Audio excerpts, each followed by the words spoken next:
There's not quite enough news for a full episode of JRPG News Update, so let's do a mini one.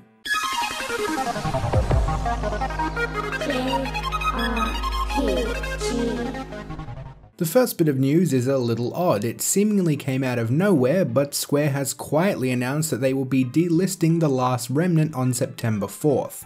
It will no longer be on sale digitally or physically from that date, but current owners of the Steam or other versions won't be locked out of playing.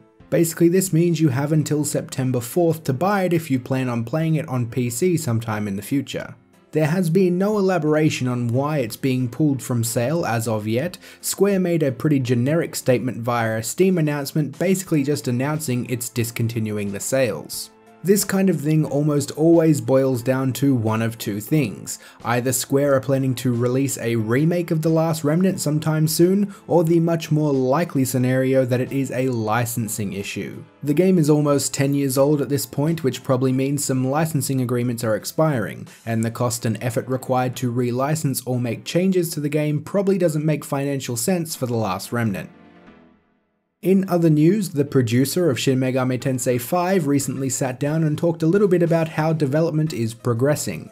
Back in February, they talked a little bit about how much effort they were putting into the demons in particular, and how they needed to make this entry worthy of being on a home console as well as a portable. We didn't learn much else from this new interview, but it does seem to drive home how much effort they are putting into the game. He reiterated they are making something worthy of a main numbered title without any compromises. In terms of progress they've made, most of the demons and new characters have been implemented and are moving around, but we'll have to wait a little longer for more information. There was an interesting little tidbit among the interview as well. It wasn't about Shin Megami Tensei 5, but Shin Megami Tensei Nocturne.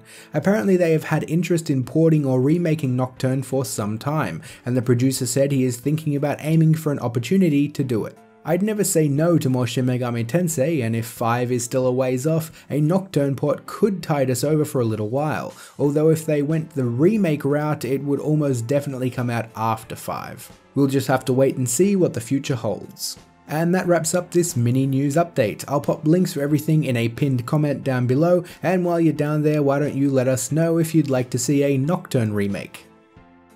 Thanks for liking, subscribing and sharing, and I'll see you all soon.